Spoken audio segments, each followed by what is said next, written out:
기도하겠습니다. 사랑이 많으신 하나님, 오늘도 하나님의 귀한 말씀을 사모합니다. 하나님께서 성경을 통해서 행하시는 모든 역사, 특별히 주의 영을 통해서 행하시는 영적인 역사에 대해서 살펴보고자 합니다. 성경이 증거하는 영적인 일이 어떤 것이며 성경 속에서 소개되고 있는 영적인 하나님의 일꾼들이 어떤 사람들인지 살펴보고자 합니다. 이 시간 주의 영이 함께 하시고 주의 은혜로 함께 하시고 주의 말씀으로 더해 주시기를 바라고 원하옵나이다. 연약한 종을 붙들어 주시고 성령으로 충만하게 하시고 바로 깨닫게 하여 주옵소서. 예수 그리스도의 이름으로 감사드리며 기도하옵나이다. 아멘. 샬롬. 오늘은 저희가 조금 예민한 말씀을 공부하겠습니다. 오늘부터 몇 시간이 될지는 잘 모르겠습니다만은 성경이 증거하고 있는 영적인 사람 또는 성경이 증거하고 있는 영적인 일이 어떤 것인가를 살펴보고자 합니다. 많은 그리스도인들 가운데 자주 표현하는 용어가 있습니다. 영적인 사람, 영성, 영적 생활, 영적인 지도자, 영적인 것, 이런 표현들을 많이 합니다. 어떤 분이 인터넷 방송을 하는데 이렇게 시작을 하더군요. 주님께서 오늘 아침 내게 이렇게 말씀하셨습니다. 라고 인터넷 방송에 멘트를 시작하는 것을 보았습니다. 저는 그 순간 깜짝 놀랐어요. 그러면서 또 한편으로는 저의 모습을 살펴볼 수 있었습니다. 제 나이가 60대 중반입니다. 설교를 시작하고 성경을 강의하기 시작한 것이 40년이 되었는데 왜 나는 평생 동안 저런 계시를 한 번도 받지 못했을까? 지금도 왜 저런 계시, 저런 경험을 못하고 있을까? 좀 서글퍼지기도 하고요. 과연 무엇이 바른 것인가 라는 생각을 다시 한번 해보게 되었습니다. 과연 영적인 사람은 어떤 사람일까요? 저희 주변에 몇몇 분과 대화를 해보기도 합니다. 그런데 많은 분들이 너무 쉽게 이런 표현을 하는 것을 봤어요. 하나님께서 이렇게 말씀하셨습니다. 하나님께서 저에게 이런 마음을 주셨습니다. 하나님께서 이렇게 깨닫게 해주셨습니다. 하나님께서 이런 것을 보여주셨습니다. 그런 말씀을 하시는 분들을 보면은요, 저는 참 부러워요. 왜냐하면 얼마나 하나님과 가까우면, 얼마나 하나님과 친하면 하나님이 저렇게 말씀도 주시고 마음도 주시고 깨닫게 해주시고 환상도 보여주시고, 야, 도대체 저분의 영성은 어느 정도일까라는 생각이 들어요. 그런데 시간이 조금 지나고 나서 결과를 살펴보면 그것이 결코 하나님의 뜻이 아니었고 단순히 자기의 생각이었거나 자신의 속에 있었던 자신의 의지가 투영되었던 것을 알 수가 있습니다. 다시 말해서 하나님이 말씀하신 게 아니었어요. 하나님의 마음을 주셨다라는 것도 단순한 감동적인 움직임이었다라는 거죠. 요즘 우리 주변에 영적인 것을 많이 주장하고 이야기하는 분들이 많지요. 그런데 그들이 말하는 영적인 것이 도대체 어떤 것이냐라는 겁니다. 흔히들 표현할 때 육적인 것과 영적인 것이다. 육에 속한 사람이다. 영에 속한 사람이다. 이런 표현들을 하지 않습니까? 그렇다면 영적인 것은 도대체 무엇이냐라는 거예요. 성령의 능력을 힘입어 예언을 하고 환상을 보고 방언으로 기도를 하고 꿈으로 보여주시고 음성으로 들려주시고 또 이런 것을 아주 자연스럽게 경험하고 접하는 사람을 영적인 사람이다. 또 그러한 능력을 가지고 있는 사람에게 영적인 은사가 있다, 이런 표현들을 하지 않습니까? 성경을 살펴보면 정말 하나님의 영에 충만하여서 하나님께서 주시는 계시를 보고 듣고 또 꿈을 통해서나 환상을 통해서나 하나님의 비밀을 전달받는 분들이 성경에 소개가 되고 있죠. 또 기도를 통해서 하나님의 역사를 이루면, 다시 말해서 저의 기도가 하나님의 보좌를 움직이고 하나님의 마음을 감동하여서 하나님께서 응답하게 하시는, 또 응답하시는 그런 기도의 능력을 갖춘 사람들이 있어요. 하나님께서 출동하시고 하나님께서 일하시도록 능력의 기도를 가지고 있는 사람들을 말하는 거죠. 성경에 소개되는 하나님께서 직접 나타나셔서 말씀하시고 환상이나 꿈이나 어떤 영적인 방법을 통해 하나님의 뜻을 전달하시는 경우 대부분 하나님의 크신 일과 하나님의 목적 또는 이스라엘과 연계된 국가적, 민족적 또는 하나님의 성전과 연계되는 일들과 관계되는 것을 볼 수 있다라는 거죠. 지극히 특별한 경우, 물론 개인적인 일도 있기는 했습니다마는 하나님께서 계시하시고 보여주시고 말씀하시고 깨닫게 하시는 그 모든 그 상황을 보면 그 주된 내용이 하나님의 구속사적 상황에서 하나님의 특별한 원칙 안에서 보여주시고 말씀하시고 깨닫게 하시고 비밀을 밝혀주시더라는 것입니다. 그런데 오늘날 하나님께서 말씀하셨다, 보여주셨다, 마음을 주셨다 하는 사람들의 상황을 살펴보면 아주 큰 하나님의 계획, 하나님의 뜻, 하나님의 목적, 하나님의 구속사와 전혀 상관없이 극히 개인적이거나 또는 자기의 뜻과 목적 앞에 하나님을 개입시키려는 그러한 모습들을 볼 수도 있더라는 겁니다. 선지자 예레미야에게 하신 여호와의 말씀이 생각이 나네요. 한번 읽어보겠습니다. 예레미야서 14장 14절입니다. 여호와께서 내게 이르시되 선지자들이 내 이름으로 거짓 예언을 하도다. 나는 그들을 보내지 아니하였고 그들에게 명령하거나 이르지 아니하였거늘 그들이 거짓 계시와 점술과 헛된 것을 자기의 마음의 거짓으로 너희에게 예언하는도다. 그렇다면 영적인 것이 무엇입니까? 성경이 증거하는 영적인 것은 어떤 것을 말씀하시는 것일까요? 성경에서 말씀하시는 영에 대해서 최초로 소개되고 있는 내용은 바로 흙으로 만든 사람에게 불어넣으신 생기에서 시작이 됩니다. 창세기 2장 7절인데요. 하나님과 피조물인 인간과의 첫 번째 관계의 시작, 이게 창세기 2장 7절입니다. 그런가 하면 이 창세기 2장 7절은 성경의 모든 내용 가운데 하나님의 영적인 연결, 관계, 영적으로 하나님이 역사하시는 첫 번째 내용이 여기에 있다라는 겁니다. 하나님께서 흙으로 사람을 지으셨죠. 창세기 2장 7절 제가 읽어보겠습니다. 여호와 하나님이 땅에 흙으로 사람을 지으시고 생기를 그 코에 불어넣으시니 사람이 생명이 되니라. 여기 보면 흙으로 빚어진 사람의 코에 생기를 불어넣으셨다 그랬습니다. 근데 그 생기가 어떤 단어냐? 영어로는 그냥 breath 이렇게 표현이 됩니다. 히브리어에 보면 네샤마라는 단어가 쓰여지거든요.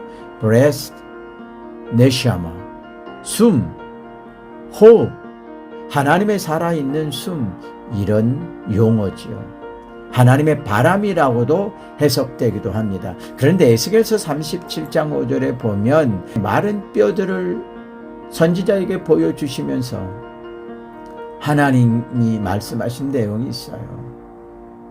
에스겔서 37장 5절을 제가 읽어봅니다. 주 여호와께서 이 뼈들에게 이같이 말씀하시기를 내가 생기를 너희에게 들어가게 하리니 너희가 살아나리라.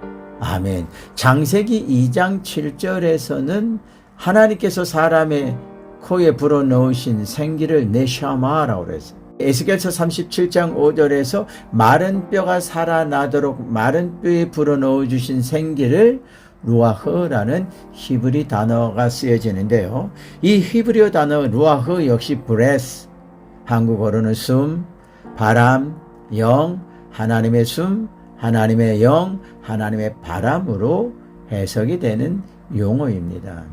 시편 51편 11절에 이런 표현이 있습니다. 나를 주 앞에서 쫓아내지 마시며 주의 성령을 내게서 거두지 마소서. 여기 보면 주의 성령을 내게서 거두지 마소서 그랬어요. 영어 성경에 보면 Your Holy Spirit이라고 표현됩니다. 다윗은 하나님께 간구할 때 주의 성령을 자신에게서 거두어 가지 마시라고 간청을 하죠. 여기에 주의 성령이라는 단어 역시 루아흐라는 단어가 쓰여집니다. 바로 에스겔서 37장에 쓰여졌던 용어죠. breath, 숨, 바람, 영, 하나님의 영, 하나님의 바람이라는 겁니다. 영어로는 뭐라고 합니까? Holy Spirit이라고 쓰여졌다라는 겁니다. 또 하나 신약에 보면 부활하신 주님께서 제자들에게 찾아오셨습니다. 그리고 제자들에게 성령을 받으라 이렇게 말씀을 하십니다. 그런데 성령을 받으라 이 말씀을 하시기 전에 숨을 내쉬며 성령을 받으라 이렇게 말씀하셨다는 거죠. 요한복음 20장 22절입니다. 이 말씀을 하시고 그들을 향하여 숨을 내쉬며 이르시되 성령을 받으라. Receive the Holy Spirit 이렇게 말씀하십니다. 그런데 성령을 받으라 말씀하시기 전에 He breathed on them 이렇게 표현되어 있어요. 그들을 향하여 숨을 내쉬었다. 그리고 말씀하시기를 성령을 받으라. 여기에 숨을 내쉬다라는 헬라어 용어가 있어요. breath인데요. 헬라어로는 엠피샤오라는 표현이 나타납니다. 이 엠피샤오라는 단어 역시 하나님의 숨, 또 하나님의 바람, 그것을 불어넣는다라는 말이에요. 그리고 뭐라고 말씀하셨어요? 성령을 받으라. 성령을 헬라어로는 피누마라고 하죠. 거룩한 하나님의 영입니다. Holy Spirit, 바람, 호흡, 생명, 영, 성령을 의미합니다. 만물을 창조하신 하나님께서 처음으로 만든 아담과의 관계를 시작하시는 상황에서 그 관계의 시작, 스타팅 포인트가 무엇이었느냐? 그의 코에 생기를 불어 넣어 주셨다라는 거예요. 처음 사람과 하나님과의 관계의 시작에 그 포인트는 네샤마, 하나님의 영, 하나님의 숨을 불어 넣어 주시는 것이었죠. 단순히 흙과 하나님과의 관계가 아니라 흙으로 만든 그 몸체에 하나님의 영을 불어 넣으시며 하나님과 사람의 영적 관계가 시작이 되었다 이겁니다. 영이신 하나님과 인간이 관계를 맺게 되는 것은 바로 하나님의 숨, 하나님의 영을 불어넣어 주심으로 시작이 됩니다. 이것이 바로 하나님과 인간과의 영적인 관계로 시작이 되었다라는 거죠. 이러한 용어 해석과 더불어 우리가 알 수 있는 것은 하나님께서 사람에게 영을 불어넣어 주신 이유, 성령을 불어넣어 주시고 하나님의 호흡을 불어넣어 주신 이유는 하나님과 피조물, 하나님과 우리와의 바른 관계를 유지시키기 위함이었구나라는 것을 깨달을 수 있는 것입니다. 에스겔서 37장을 보면 하나님은 선지자 에스겔에게 많은 사람의 죽음으로 보이는 마른 뼈들을 보여주셨어요. 근데 뼈가 심이 많았고요. 아주 말랐더라. 이것은 당시 이스라엘의 운명, 이스라엘의 현 주소를 보여주시는 거였거든요. 제가 한번 읽어봅니다. 에스겔서 37장 1절과 2절입니다. 여호와께서 권능으로 내게 임재하시고 그의 영으로 나를 데리고 가서 골짜기 가운데 두셨는데 거기 뼈가 가득하더라. 나를 그 뼈 사방으로 지나가게 하시기로 본즉 그 골짜기 지면에 뼈가 심이 많고 아주 말랐더라. 여기에서 뼈가 가득하고 심이 많았다라는 것은 죽은 사람들이 무수히 많았더라. 그리고 뼈가 심이 말랐더라. 이것은요, 죽음이 오래되었다라는 거죠. 그런데 이스라엘의 장례 문화도요, 동굴이나 땅 속에 굴 속에 안장하는 안장 장례식이에요. 그렇다면 사람이 죽었고 그 죽은 사람을 장례식을 한다라면 동굴에 묻든지 땅에 묻든지 했을 텐데 예루살렘 앞 감난산에 보면 수많은 무덤들이 있잖아요. 안장하는 장례 문화거든요. 그런데 여기에 마른 뼈들이 골짜기에 가득했다라는 것은 무엇을 의미하느냐면요, 갑자기 불미의 사건, 사고 또는 전쟁 또는 전염병에 의해서 수많은 사람들이 죽었는데 그 장례조차도 제대로 치르지 못해서 골짜기에 버려졌다라는 겁니다. 그리고 뼈가 말랐다라는 것은 오래됐다라는 거고요. 마른 뼈의 상태를 보여주는 것은 소망, 희망이 없다라는 겁니다. 그것을 하나님께서 선지자 에스겔에게 보여주신 목적이 있어요. 바벨론이 예루살렘을 3차례 침공을 합니다. 그런데 3번째 침공을 통해서 예루살렘 성전까지 완전히 파괴가 되었죠. 그때가 바로 주전 586년이었습니다. 그런데 하나님께서 에스겔 37장의 환상을 보여주신 때가 언제였냐면 주전 585년경이었습니다. 예루살렘이 파괴된 후 이스라엘의 현 주소, 이스라엘의 상황, 이스라엘의 영적인 모습이 선지자 에스겔이 보았을 때는 소망이었고 완전히 망한 상태고 절망적 상태였다라는 것을 하나님이 보여주신 겁니다. 그런데 하나님께서 에스겔에게 질문하시는 내용과 이어서 주시는 말씀이 아주 의미가 있어요.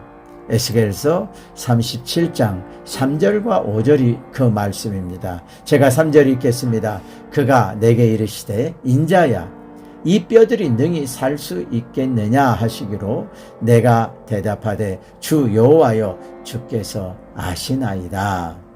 5절입니다. 주 여호와께서 이 뼈들에게 이같이 말씀하시기를 내가 생기를 너희에게 들어가게 하리니 너희가 살아나리라. 마른 뼈가 살아난다라는 것은 이스라엘과 예루살렘 그리고 하나님의 성전이 다시 회복되고 살아난다라는 것을 의미하고 상징하는 겁니다.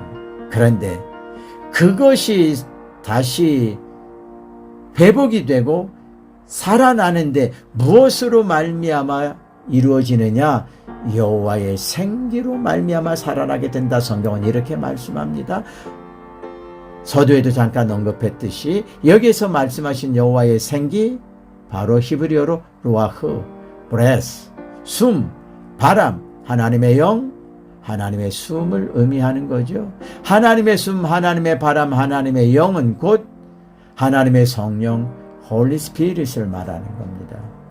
죽은 것을 살아나게 하는 것, 망한 나라를 회복시키는 것, 파괴된 성전이 다시 건축되고 회복되는 것, 바로 하나님의 숨, 하나님의 바람, 하나님의 영, 성령으로 말미암아 가능하게 된다, 이 말씀입니다.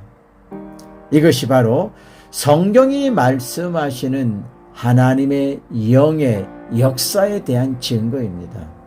하나님의 영, 하나님의 성령은 단순히 방언하고 예언하고 환상을 보고 음성을 듣고 병을 치료하고 귀신을 내쫓는 것이 전부가 아니다라는 거예요.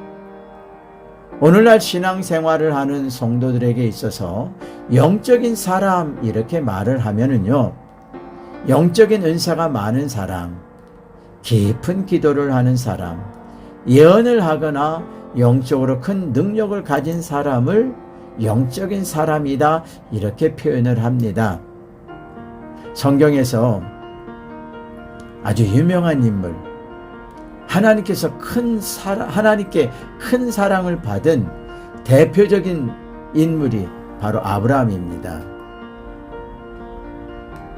아브라함이 등장하는 것이 창세기 12장입니다. 그런데 창세기 12장 이후로 볼 때 아브라함이 성경을 깊이 연구한 것도 아니었죠. 금식 기도를 하거나 철야를 하거나 방언을 하거나 예언을 하거나 오늘날 많은 사람들이 기대하는 그러한 영적인 은사, 영적인 기적의 능력의 역사, 그런 것을 아브라함에게서 찾아볼 수가 없습니다. 물론 다음 시간에 아브라함에 대해서 살펴보게 될 것입니다만, 그렇다면 영적인 사람이라는 것을 어떻게 표현을 해야 될까요? 저는 영적인 사람이라는 것을 표현할 때 외형적으로 드러나고 나타내고 보여지는 은사를 표출하는 사람보다는 하나님과의 깊은 관계를 유지하고 있는 그 모습으로 영적 관계를 설명하고 싶습니다. 아브라함에게서도 그렇지만 다른 선지자나 사도들에게서도 지극히 영적인 사람들에게서 발견할 수 있는 것은 그들이 어떤 능력을 가지고 행했다라는 것보다 하나님과의 바른 관계, 하나님과의 깊은 관계가 그 모든 것을 증명해 주고 있는 것을 볼 수가 있습니다. 창세기 18장 17절입니다. 여호와께서 이르시되 내가 하려는 것을 아브라함에게 숨기겠느냐. 아멘. 참 부러운 말씀이죠. 사무엘상 3장 19절입니다. 사무엘이 자라매 여호와께서 그와 함께 계셔서 그의 말이 하나도 땅에 떨어지지 않게 하시니, 하나님께서 얼마나 사무엘에게 큰 은혜를 주셨는지, 사무엘과 함께 하시는 그 능력이 어떤 것인지를 보여주는 말씀이죠. 예레미야서 1장 4절 5절입니다. 여호와께서 내게 여호와의 말씀이 내게 임하니라 이르시되 내가 너를 모태에 짓기 전에 너를 알았고 내가 배에서 나오기 전에 너를 성별하였고 너를 여러 나라의 선지자로 세웠노라 하시기로. 아멘. 특별한 사람이긴 하죠. 예레미야는 태중에서부터 하나님 앞에 성별이 되었습니다. 태중에서부터 선지자로 세워졌습니다. 태중에서부터 하나님의 영으로 충만했던 사람이지요. 에스겔서 1장 1절과 3절 말씀, 제가 참 개인적으로 부러워하는 말씀입니다. 30째 해 넷째 달 초 닷새에 내가 그발 강가 사로잡힌 자 중에 있을 때에 하늘이 열리며 하나님의 모습이 내게 보이니 갈대아 땅 그발 강가에서 여호와의 말씀이 부시의 아들 제사장 나 에스겔에게 특별히 임하고 여호와의 권능이 내 위에 있으니라. 아멘. 참 제가 부러워하는 말씀이에요. 하나님의 권능으로 말미암아 하늘이 열리고 하나님의 보좌를 바라보고 하나님의 말씀이 임하고 여호와의 권능이 임하는, 자, 이 에스겔이 얼마나 행복했을까요? 참 그래서 부러워합니다. 누가복음 2장 25절부터 28절까지 말씀에 보면 시므온이라는 사람이 소개가 돼요. 제가 역시 부러워하는 사람이고요.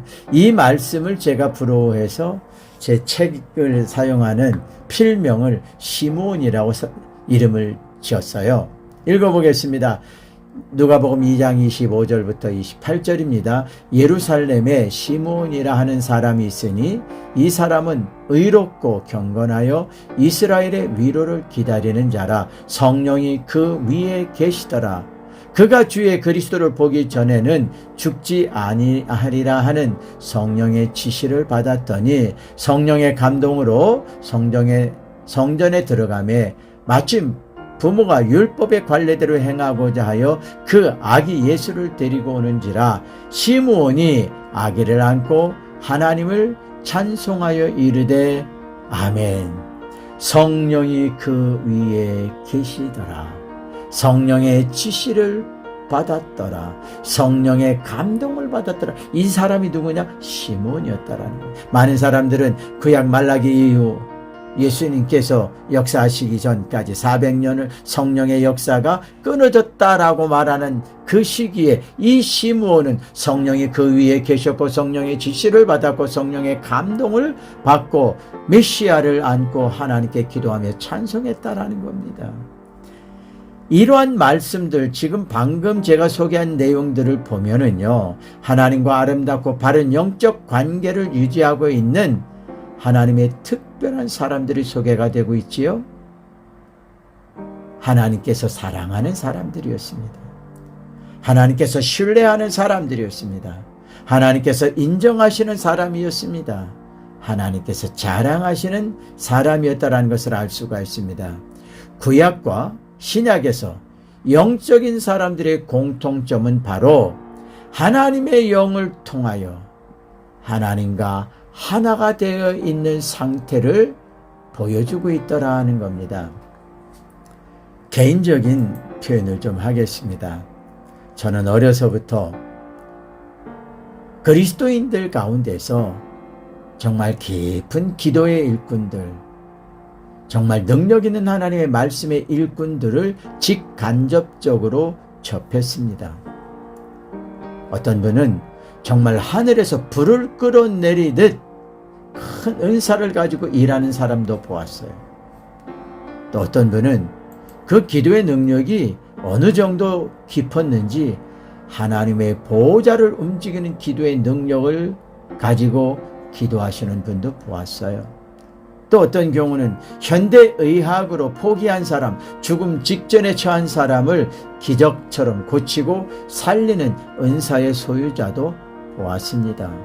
그런데요, 제가 어려서부터 수십 년 동안 접했던 그분들은 단 한 번도 내가 기도를 해보았더니, 내가 기도할 때에, 또는 내가 보았는데, 내가 들었는데 하나님이 이런 마음을 주셨다, 하나님께서 이렇게 말씀하셨다, 내가 환상을 보았다, 이러한 응답이 있었다, 내가 이런 기도를 했다, 이런 표현을 단 한 번도 하시는 것을 본 적이 없어요. 결코 자신들을 드러내지 않아요. 현대의학이 포기한 생명을 살렸음에도 불구하고 내가 고쳤다라는 말씀을 안 하셔요. 정말로 하늘에서 불을 끌어내리는 놀라운 기적과 능력의 역사를 행하고 정말 깊은 기도의 은사를 가지고 계신 분인데도 자신이 기도하는 사람이라는 걸 단 한마디도 표현하지 않더라는 겁니다. 얼마나 놀랐을까요? 저는 그런 분들을 보았어요. 그런 분들을 보면서 자랐거든요. 그런데 요즘 보면 너무나도 많은 분들이 자기 자랑을 많이 해요. 내가 보았는데, 내가 들었는데, 내가 꿈을 꾸었는데, 하나님께서 이런 마음을 주셨는데. 앞에서 말씀드린 깊은 기도의 사람, 큰 능력의 소유자들, 저는 그분들을 영적으로 성숙한 영적 일꾼들이다, 이렇게 표현을 하고 싶습니다. 반면에 오늘날 참 영적으로 유치한 모습을 보이고 있는 사람들, 영적으로 미성숙한 어린아이와 같다, 이렇게 표현하고 싶습니다. 하나님께서 은사를 주시는 것은 자랑하라고 하는 것이 아닙니다. 자신의 의를 드러내라는 것이 아닙니다. 자신을 높이라는 것이 아닙니다. 하나님의 은사는 하나님의 일을 위해서, 하나님의 뜻을 이루어 드리는 선한 도구로 아주 겸손히 사용되어야 하는 것입니다. 한국 교회뿐 아니라 세계 기독교 역사에서 가장 많은 이단과 신비주의로 빠져들어가는 경우를 가만히 보면 가장 큰 문제는 종말론의 이유가 있습니다. 그 다음이 바로 영적인 것을 추구하다 신비주의에 빠지는 바람에 이 영적인 것 문제 때문에 이단에 빠지는 경우가 있고요. 귀신의 가르침에 빠지는 경우들이 많다라는 겁니다. 하나님께서 우리에게 영으로 깨닫게 하시는 것이 있습니다. 그것을 고린도전서 2장에서는 하나님의 깊으신 뜻이라고 표현하고 있습니다. 하나님의 깊으신 뜻을 바로 깨닫고 바로 알아야 하나님의 때에 하나님의 일을 감당하며 하나님의 뜻에 맞게 준비하고 쓰임을 받을 수 있는 것입니다. 영적인 것, 이것은 지극히 하나님과의 바른 관계를 유지하며 하나님의 뜻을 살필 수 있는 것을 말하는 겁니다. 고린도전서 2장 10절을 읽어드리겠습니다. 오직 하나님의 성령으로 이것을 우리에게 보이셨으니 성령은 모든 것, 곧 하나님의 깊은 것까지 통달하시느니라. 아멘. 기도하겠습니다. 하나님 감사합니다. 참 예민하고 조심스러운 하나님의 말씀을 살펴보았습니다. 성경이 말씀하고 있는 영적인 것이 무엇인가? 오늘날 한국 교회에는 또 주변 많은 나라의 교회들은 영적인 것을 지극히 은사 치중에 비유하는 것을 볼 수가 있습니다. 은사도 물론 영적인 것입니다. 그러나 영적인 것에 가장 중요한 것은 하나님의 뜻을 바로 아는 것이고 하나님의 뜻대로 행하는 것이고 그러기 위해서 하나님과 바른 교제를 이루어 나가는 하나님과의 관계임을 알 수가 있습니다. 우리가 하나님으로부터 깊은 뜻을 깨닫고 큰 은혜를 힘입고 영적으로 깊은 하나님의 은사를 힘입고 더더욱 겸손하며 하나님의 영광을 드러내며 하나님의 뜻을 이루어 드리는 하나님의 사람들이 되기를 소망합니다. 그것을 바로 깨달을 수 있는 것, 바로 하나님의 영, 하나님의 숨, 하나님의 바람, 성령임을 저희는 믿습니다. 우리에게 그 영을 채워주시고 충만케 하옵소서. 예수님의 이름으로 감사드리며 기도하옵나이다. 아멘.